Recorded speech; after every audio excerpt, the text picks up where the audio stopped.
Throughout the Gospel, Jesus' statements and actions often seem controversial to the people of his time. He aimed to realign God's law, which had been corrupted by human interpretations. In this study, we'll explore chapters 2 and 3 of the Gospel of Mark and learn what Jesus wants us to understand today. We encounter the first controversy in verse 3 to 5, which tells of a paralytic who was brought by his friends to be healed by Jesus. Verse 5 specifically mentions that Jesus saw their faith. Is faith something we can see? How did Jesus saw their faith? Hebrews 11 verse 1 explains that faith is itself an evidence of things we can't see. From the story, we can see that people's actions driven by their faith are observable proof of their belief. Jesus, recognizing their faith through their actions, confirms that genuine faith is always demonstrated through visible actions. True faith will always manifest in action. Continuing on, Jesus calls Levi, a tax collector, to be his disciples and dines with other tax collectors. Seen as traitors, these outcasts found value in Jesus' acceptance. This shows us the importance of seeing value in every person and caring for them genuinely, just like Jesus did. A practical lesson for us to question ourselves that how are we seen by the people around us? Can we become like Jesus, who sees value in every person and sincerely cares for them? And after seeing, will they also want to follow Jesus? Going forward to verse 18 to 19, we saw another controversy where John's disciple and the Pharisees were fasting, yet Jesus' disciples were not. When questioned why, Jesus responds with an analogy of a wedding where the bridegroom was present.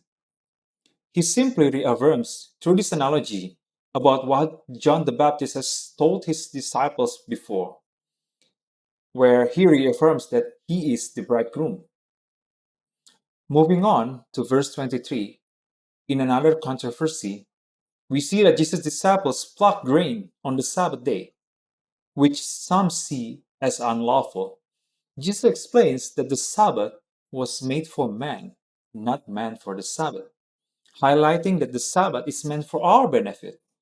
His actions, like healing on the Sabbath, illustrates that doing good aligns with the true purpose of the Sabbath, which was clearly explained through this particular Bible commentary on Mark 2, verse 27 to 28.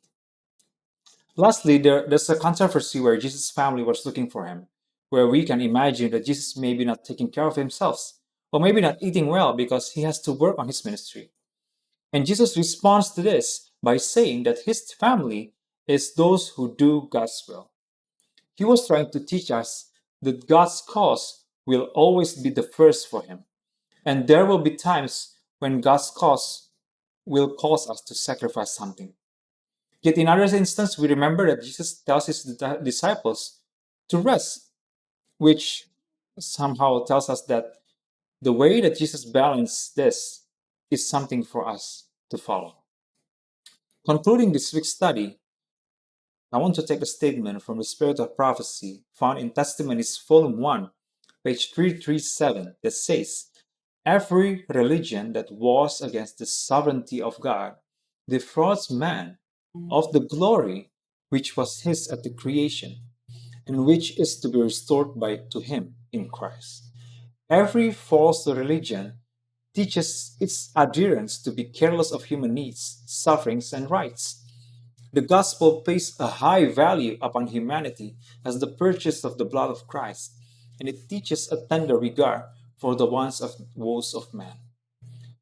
True essence of the gospel and the ministry of Christ is to restore and uphold the dignity and value of humanity. This involves recognizing human needs, suffering, and rights, and placing a high value on humanity as redeemed by Christ.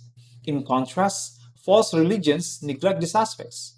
Therefore, followers of the gospel are called to emulate Christ's tender regard for humanity, restoring the glory intended for man and creation.